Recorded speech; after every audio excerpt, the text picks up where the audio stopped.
नमस्कार दोस्तों, आपके अपने YouTube चैनल पर आप सभी का पुनः स्वागत है। जैसा कि आप सभी को पता होगा, हम एलडीसी एग्जाम्स को टारगेट करके लगातार क्लासें ले रहे हैं और उसमें हमने राजस्थान के इतिहास को स्टार्ट किया था, मिडाइवल हिस्ट्री को, और उसमें गोहिल वंश को हमने पढ़ रहे थे और उसमें हमने लास्ट शासक के रूप में समर सिंह को कहीं ना कहीं पढ़ा था। आज उसी क्लास को आगे कंटिन्यू करते हैं और देखते हैं आगे के मेवाड़ के शासक कौन कौन से हुए और उनकी क्या क्या महत्वपूर्ण भूमिका आपको देखने को मिलती है। तो स्टार्ट करते हैं। तो सबसे पहले हमने जो पिछली क्लास थी उसको थोड़ा सा रिकॉल कर ले। तो हमने एक शासक के बारे में पढ़ा था जिसका नाम था समर सिंह। समर सिंह के बारे में हमने पढ़ा था, ध्यान रखिएगा। और समर सिंह के दो पुत्र की हमने जानकारी दी थी। एक आपको पता ही है, रतन सिंह, और एक पुत्र का नाम था कर्ण सिंह।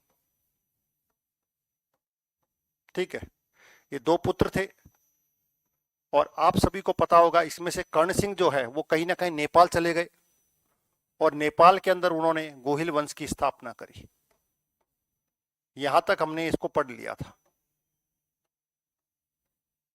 ठीक है, एक चीज तो आपको ये याद रखनी है। अब आप समर सिंह के बाद जो शासक बनते हैं उनका नाम है रतन सिंह। तो हम आज स्टार्ट करेंगे रतन सिंह के बारे में, इसको थोड़ा सा ध्यान रखिएगा। रतन सिंह की जब हम बात करते हैं तो राजस्थान के इतिहास में और मेवाड़ के इतिहास में महत्वपूर्ण कालक्रम आपको देखने को मिलता है, कालखंड रतन सिंह। क्यों? क्योंकि रतन सिंह रावल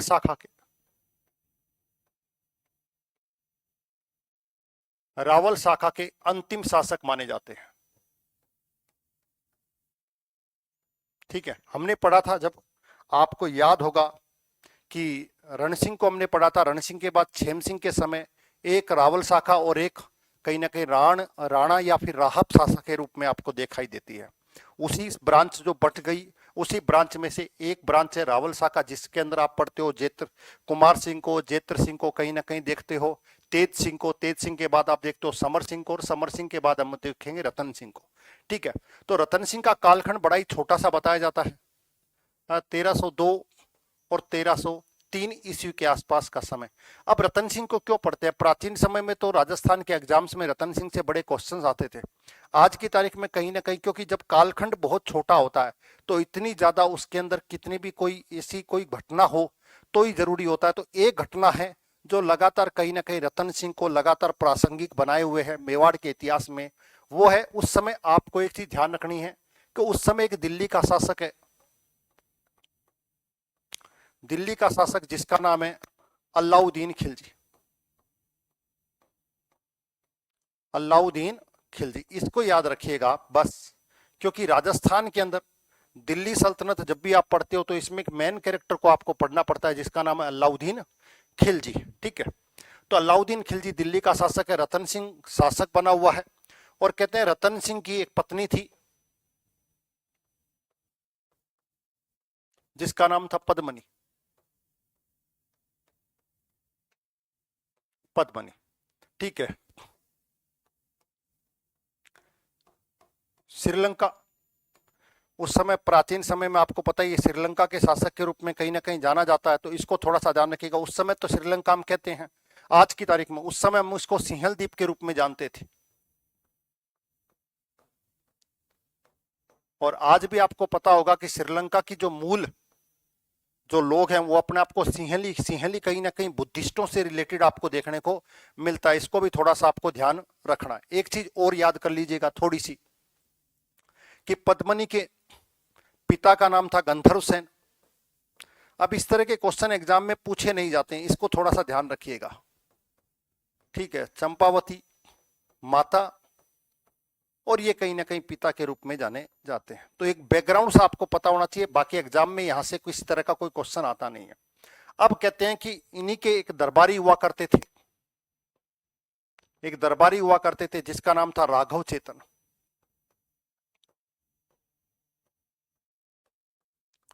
और कहते हैं कहीं ना कहीं राघव चेतन और इनके बीच में किसी ने प्रकार का कोई कॉन्फ्लिक्ट देखने को मिलता है इतिहास में। और ये राघव चेतन जो हैं वो चले जाते हैं कहां पर? अलाउद्दीन खिलजी के पास। अब मैंने कहा अलाउद्दीन खिलजी कौन है, तो अलाउद्दीन खिलजी दिल्ली का एक बेताज बादशाह है, इसको ध्यान रखिएगा। और अलाउद्दीन खिलजी के मन के अंदर ध्यान रखिएगा, थोड़ा सा मन के अंदर पहले से ही कहीं ना कहीं एक विश्व विजेता बनने का ख्वाहिश थी। विश्व विजेता बनना इसका ख्वाब हुआ करता था कि मैं दुनिया के अंदर दो चीजें, जिस तरीके से सिकंदर ने विश्व को जीता वैसे ही मैं भी विश्व को जीतूं और एक नए धर्म को, एक नए रिलीजन को प्रारंभ करने की कोशिश करूं। ये महत्वाकांक्षा थी किसकी? अलाउद्दीन खिलजी की।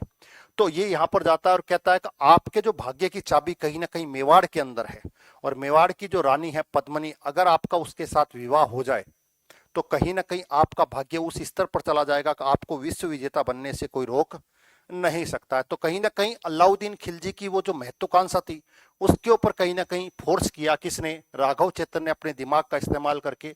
और अलाउद्दीन खिलजी को ऐसा लगा अगर ये बात सही है तो मुझे कहीं ना कहीं पद्मिनी से विवाह करना ही पड़ेगा। तो एक कारण तो ये नजर आता है। दूसरी चीज ये ध्यान रखिएगा, अलाउद्दीन खिलजी की सेना जब गुजरात गई थी, इसकी सेना जब गुजरात गई थी तो कहीं ना कहीं जो रतन सिंह के पिताजी थे समर सिंह,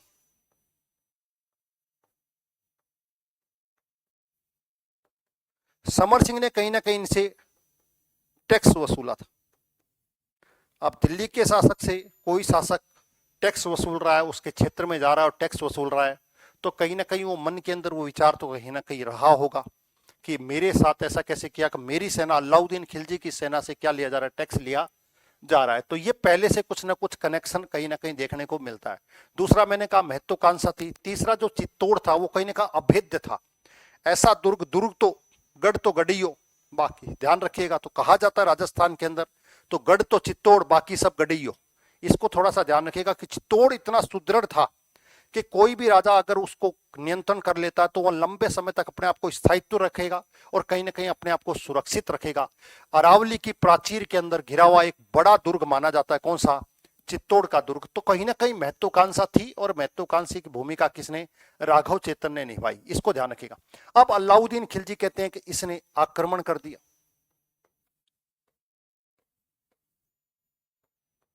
आक्रमण कर दिया किस पर? चित्तौड़ पर। ठीक है, चित्तौड़ पर आक्रमण किया और कहते हैं लगभग लंबा समय लगा इसको इसको फतेह करने में। कहते हैं लगभग 8 माह का समय कहीं ना कहीं लगा और अपनी सेना को लगातार मोटिवेट करने की इसने कोशिश करी। इसको ध्यान रखिएगा। और एक चीज और इंपॉर्टेंट याद रखिएगा, रतन सिंह के दो सेनापतियों को कभी न कभी इतिहास में याद रखा जाता है, हमेशा ध्यान रखिएगा, गोरा और बादल। इनके किस्से कहीं ना कहीं चित्तौड़ के हर जगह आपको देखने को मिलेंगे कि गोरा और बादल बड़ी वीरता से लड़े। और कहीं ना कहीं ये जानकारी आपको ये, अब इसमें एक चीज ध्यान रखिएगा, इसके अंदर जो ये आक्रमण करेंगे और चित्तौड़ को जीतेंगे तो कहते हैं कि दो चीजें ध्यान रखना। एक तो कहते हैं ये घटना लगभग 26 अगस्त 1303 की ये घटना मानी जाती है, लगभग ध्यान रखिएगा। और कहते हैं लगभग यहां पर इस समय कहा जाता है इसको राजस्थान के इतिहास का दूसरा साका कहा जाता है।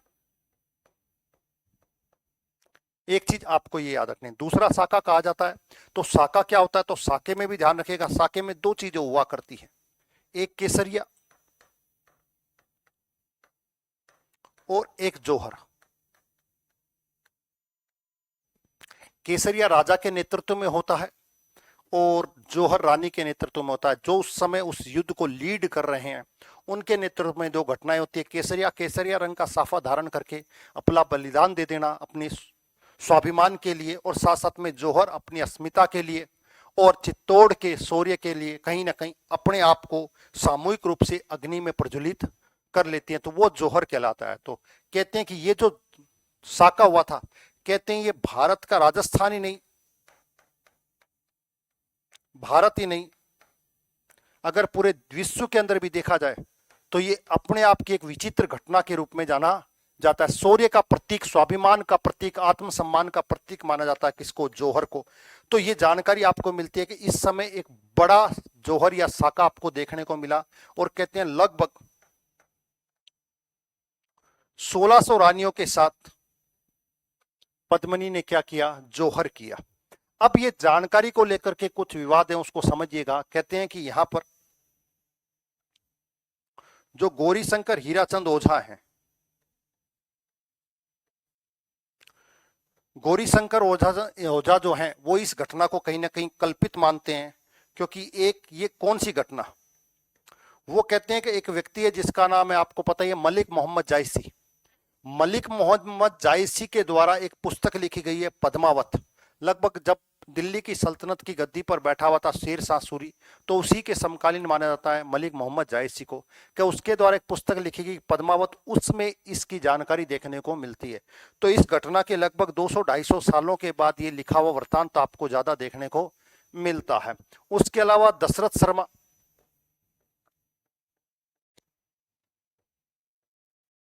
टोड, ये कहीं ना कहीं इसको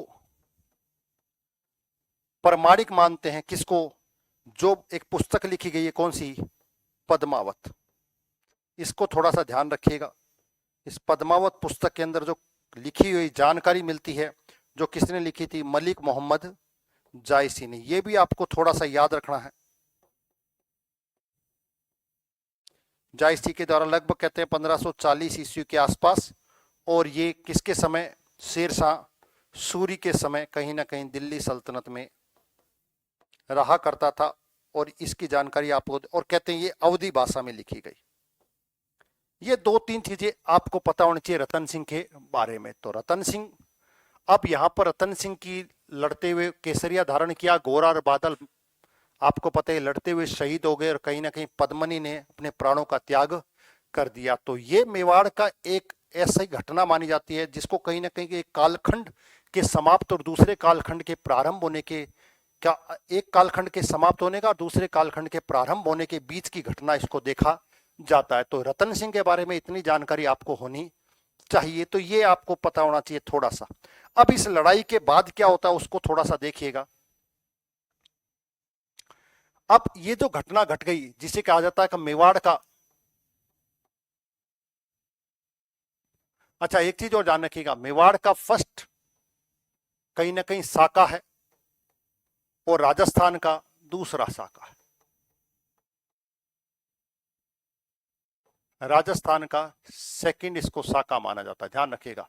पहला साका रणथंभौर में था 1301 में, आगे चल करके हम उसको पढ़ेंगे, तो दूसरे साका के रूप में माना जाता है। अब कहते हैं इसको जीतने के बाद, कहते हैं मेवाड़ को जीत लिया, चित्तौड़ को जीत लिया किसने? अलाउद्दीन खिलजी ने। अलाउद्दीन खिलजी ने जीता, और कहते हैं लगभग कहते हैं कि 30,000 लोगों का कहीं ना कहीं कत्लेआम करवाया गया।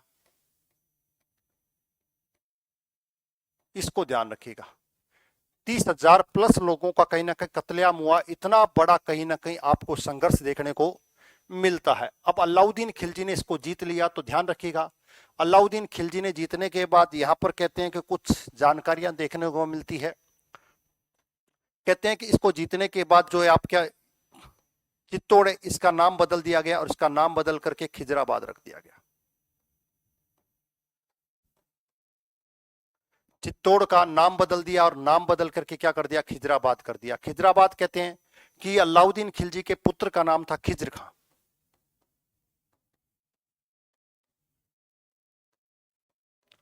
उसी के नाम से ये आपको खिजराबाद के रूप में दिखाई देता है। तो ये घटनाएं आपको देखने को मिलती हैं। गोरा बादल शहीद हो गए, राघव चेतन, और ये कैरेक्टर को आपको याद रखना है। ज्यादा विस्तृत इसमें पढ़ने की जरूरत नहीं, एक समय में आपके एग्जाम्स में बड़े क्वेश्चन पूछे जाते थे, इसको ध्यान रखिएगा, ठीक है। और ये जानकारी कि इसने अपने पुत्र को रख लिया, तो ध्यान रखिएगा एक अभिलेख मिलता है,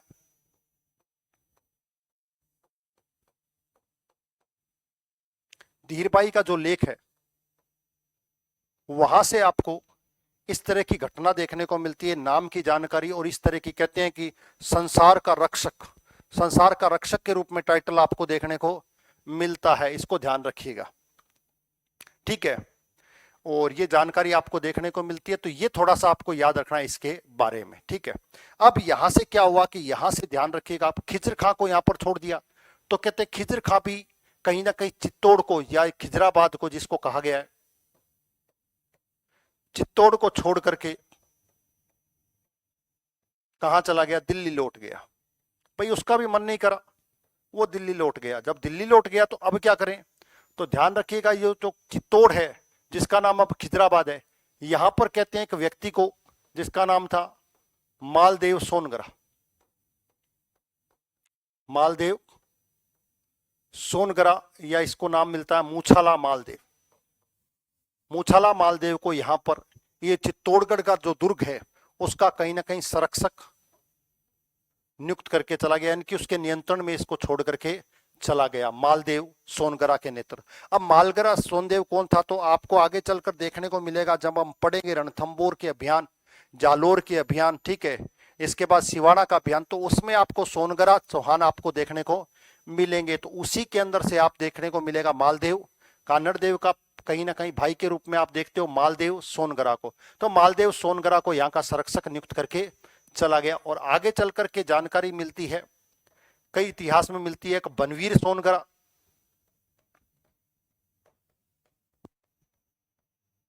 और कई इतिहास में जानकारी मिलती है कि बनवीर ना होके उसका नाम था जैसा सोनगरा। ठीक है, मालदेव के बाद संरक्षक के रूप में कौन है, बलवीर सोनगरा या फिर जैसा सोनगरा है। कहते इससे पुनः चित्तौड़ को प्राप्त किया जाएगा, पुनः चित्तौड़ प्राप्त किया जाएगा। अब चित्तौड़ पर नियंत्रण हो गया अलाउद्दीन खिलजी का। अलाउद्दीन खिलजी ने यहां पर अपने पुत्र को नियुक्त कर दिया, पुत्र के इस नाम से इसका नाम रख दिया। पुत्र भी कुछ समय के बाद यहां से चला गया और जिसको सौंप करके गया उसका नाम था मालदेव सोनगरा। तो कहीं ना कहीं अब जो मेवाड़ के जितने भी राजपूत थे वो कहीं ना कहीं वापस अपना शौर्य, अपना स्वाभिमान प्राप्त करने की कोशिश करेंगे, और उनको एक व्यक्ति नेतृत्व देगा, उनको एक व्यक्ति नेतृत्व देगा, ध्यान रखिएगा। उस व्यक्ति का नाम है, जो उनको नेतृत्व देगा उसका नाम है हमीर। ठीक है, और वो राणा या राहब शाखा से था, इसलिए उसको कहा गया राणा हमीर, ध्यान रखिएगा। अब ये जो राणा हमीर है ये कहीं ना कहीं पुनः चित्तौड़ को प्राप्त करेगा, चित्तौड़ को प्राप्त करेगा, ध्यान रखिएगा।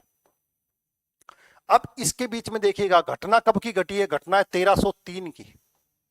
तो 1303 से लेकर 1326 ईस्वी तक कहीं ना कहीं आपको देखने को मिलेगा नियंत्रण रहेगा कहीं ना कहीं दिल्ली सल्तनत का, डायरेक्ट या इनडायरेक्ट रूप से, आपको इसको ध्यान रखना है। और उसके बाद एक व्यक्ति आएगा जिसका नाम होगा राणा हमीर, वो कहीं ना कहीं वापस प्राप्त करेगा किसको, चित्तौड़ को। और चित्तौड़ को जब वापस प्राप्त करेगा तो उसको मेवाड़ का उद्धारक कहा जाएगा। कई जगह आपको देखने को मिलेगा विषम घाटी पंचानन के नाम से भी उसको जाना जाता है। कई सारे टाइटल आपको देखने को मिलेंगे। टोड जैसा इतिहासकार है वो तो एक अलग नाम से इसको जानता है, वो तो है प्रबल हिंदू का टाइटल कहीं ना कहीं दिया जाता है किसको, राणा हमीर को। तो ये जानकारी आपके पास होनी चाहिए। कुछ कैरेक्टर नाम याद है, खिजराबाद रख दिया था, धीर भाई पीर जो है ना, पीर दरगाह है एक, इसको ध्यान रखिएगा।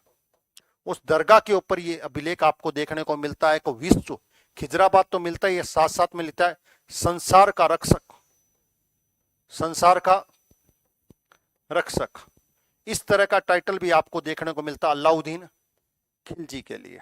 कहानियां बहुत सारी हैं लेकिन हम सिर्फ एग्जाम के पॉइंट ऑफ व्यू से इसको पढ़ रहे हैं। एक आपको ये याद रखना है, एक आपको ये याद रखना है, पुनः प्राप्त करता। अच्छा एक चीज और ध्यान रखिएगा, ये जो 1303 के अंदर जो साका हुआ था उसमें एक कैरेक्टर और याद रखिएगा, आगे चल करके मैं बताऊंगा अभी आपको। लक्ष्मण सिंह, कौन से लक्ष्मण सिंह जो थे वो कहीं ना कहीं राणा या राहब शाखा के थे, और लक्ष्मण सिंह ने इस लड़ाई को लड़ा था। और कहते हैं कि लक्ष्मण सिंह के पूरे 7 पुत्र, हाँ कहते हैं कि लक्ष्मण सिंह के जो 7 पुत्र थे वो 7 पुत्र कहीं ना कहीं इस लड़ाई में लड़े थे, और मैक्सिमम पुत्रों की इसमें मृत्यु हो गई थी। अब मैं ये बात आपको क्यों बता रहा हूं, क्योंकि इसी लक्ष्मण सिंह का पुत्र है जिसका नाम क्या है, जिसका नाम है राणा हमीर, जो वापस मेवाड़ को, स्वाभिमान को वापस लौटाने की कोशिश करेगा। तो ये ध्यान रखिएगा। लक्ष्मण सिंह एक कैरेक्टर और याद रखिएगा। और ये कहां से हैं, ये सारे के सारे मैंने आपको पहले बताया था कि 2 शाखाओं में बट गए थे, उसमें एक राहब या राणा शाखा के रूप में जिसको जाना जाता। अब ये गांव से थे, इनका संबंध था एक सिसोदा ठिकाने से, किससे, सिसोदा ठिकाने से। तो ये बाद में आगे चल करके क्या कहलाए, सिसोदिया कहलाए। इस चीज को भी थोड़ा सा ध्यान रखिएगा। तो हम आगे अब बात करें तो उसको समझ लीजिएगा आगे की बात। तो एक तरफ कौन है, एक तरफ ध्यान रखिएगा, एक तरफ है जैसा सोनगरा, जिसको कुछ इतिहासकार कहते हैं बनवीर सोनगरा। बनवीर सोनगरा जिसके नियंत्रण में था क्या, इसी के नियंत्रण में था चित्तौड़।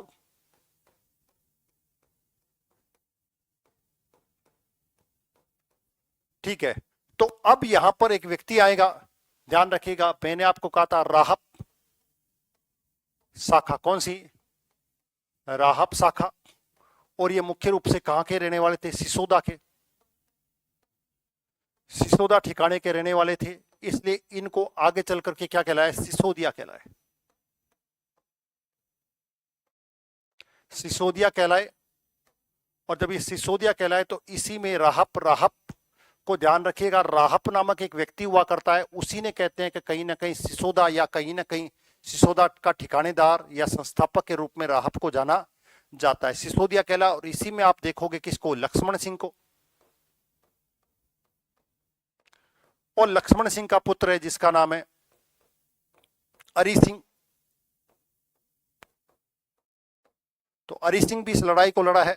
और इसके बाद इसका जो पुत्र आपको देखने को मिलेगा जिसका नाम है हम्मीर। ठीक है, अब हम्मीर में दो चीजें आपको याद रखनी है। एक तो इन्होंने नई शाखा को शुरू किया, राणा शाखा। कौन सी, राणा शाखा। तो ये कहीं ना कहीं इनका टाइटल हुआ करता है। और दूसरा ये इनका संबंध किससे था, इनका संबंध सिसोदिया से था। तो ये क्या कहलाए, हम्मीर सिसोदिया। तो आगे चल करके अब जो मेवाड़ है वो सिसोदिया कहलाएगा। जो गुहिल वंश हम पढ़ रहे थे, गुहिलों के द्वारा, जिसमें गुहिलादित्य के द्वारा स्थापना की गई थी, उसी को अब हम सिसोदिया के रूप में या सिसोदा के रूप में जानेंगे। क्यों, क्योंकि अब एक व्यक्ति आएगा जिसका नाम है हम्मीर। ये हम्मीर संघर्ष करेगा किससे, बनवीर से। और बनवीर से संघर्ष करने के बाद इसको पराजित करेगा। और पराजित करने के बाद कहते हैं कि चित्तौड़ पर अपना नियंत्रण स्थापित करेंगे। चित्तौड़ पर नियंत्रण स्थापित किया लगभग 1326 ईस्वी के आसपास। तो लगभग 23-24 सालों तक कहीं ना कहीं नियंत्रण में रहा, डायरेक्ट या इनडायरेक्ट सल्तनत काल के। अब शासक बनेगा कौन, हम्मीर। तो हम्मीर जब शासक बनेगा, शासक बना है कौन, हम्मीर, इसको ध्यान रखिएगा। तो हम्मीर जब शासक बना है तो इसके बारे में कुछ चीजें कही जाती है, उसको ध्यान रखिएगा। एक तो विषम घाटी पंचानन कहा जाता है, विषम घाटी पंचानन। विपरीत परिस्थितियों में सिंह के समान, विपरीत परिस्थितियों में सिंह के समान। और कहते हैं ये जानकारी कहां से मिलती है, ये जानकारी कुंभलगढ़ अभिलेख से मिलती है। कुंभलगढ़ शिलालेख से जानकारी देखने को मिलती है। दूसरा टाइटल इनको दिया जाता मेवाड़ का उद्धारक।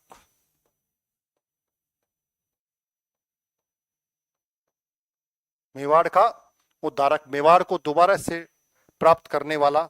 कहीं ना कहीं एक इनको और स्पेशल टाइटल दिया जाता है, प्रबल हिंदू भी इनको कहा जाता है, ध्यान रखिएगा। और ये टाइटल टोड के द्वारा दिया गया है।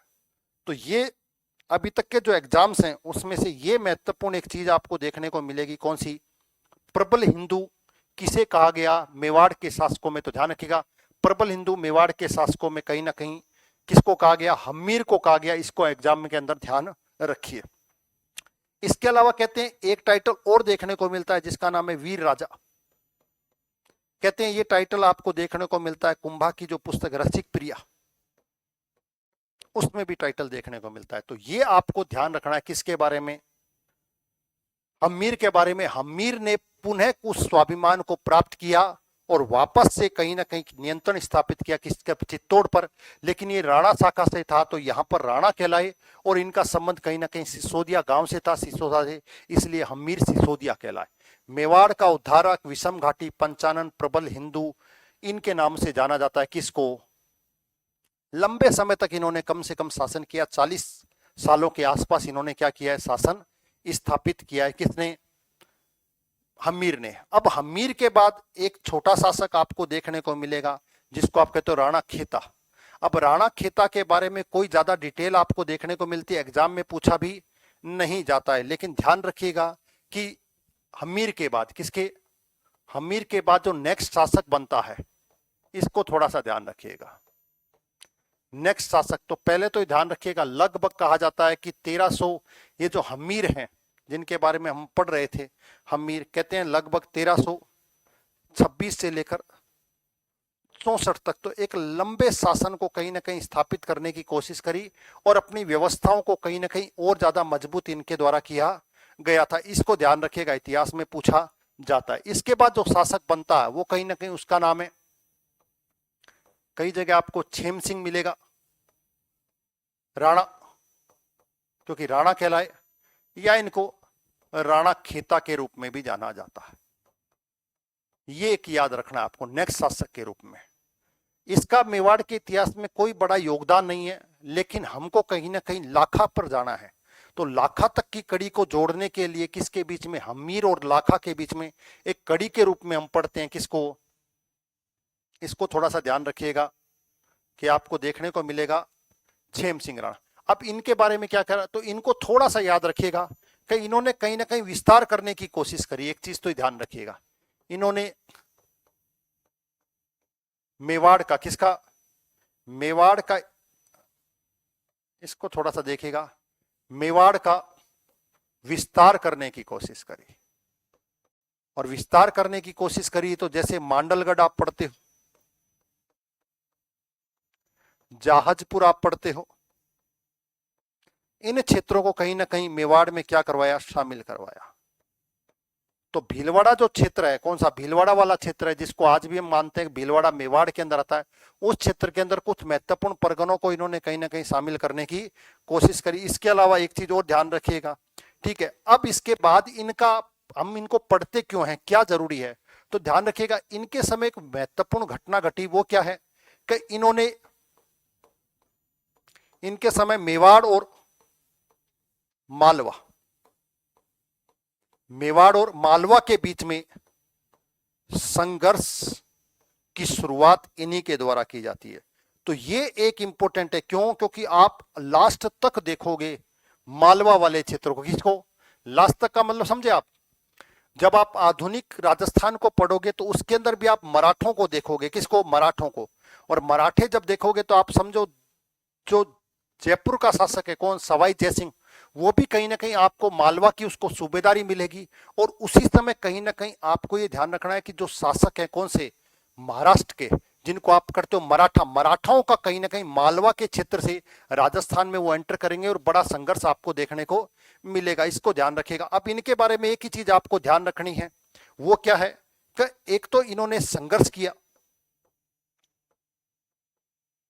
किसके साथ, एक तो मालवा, तो मालवा के साथ ध्यान रखिएगा, मालवा का शासक था दिलावर खां,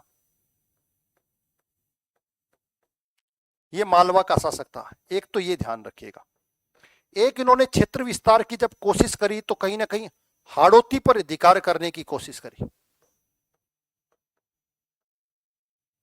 और इस हाड़ौती पर अधिकार करने के दौरान इनकी क्या हो गई, मृत्यु हो गई। किसकी, जिसको आप पढ़ते हो छेम सिंह या जिसको आप पढ़ते हो खेता, इनकी मृत्यु हो गई इस संघर्ष के रूप में। ध्यान रखिएगा, हाड़ौती में कहीं ना कहीं हाड़ौती पर अपना नियंत्रण स्थापित करना चाहते थे, हाड़ौती को अपने अधिकार में लेना चाहते थे। तो ध्यान रखिएगा यहां पर एक संघर्ष देखने को मिलता है, और कहते हैं लाल सिंह जो व्यक्ति है हाड़ौती के,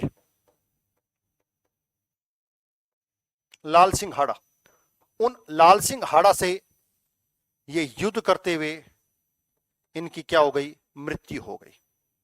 तो दो चीजें इनके बारे में आपको याद रखनी है, एक तो मेवाड़ और मालवा का संघर्ष इन्होंने प्रारंभ किया, दूसरा मेवाड़ का विस्तार करके जो परगने थे भीलवाड़ा के वो इन्होंने कहीं ना कहीं देखे।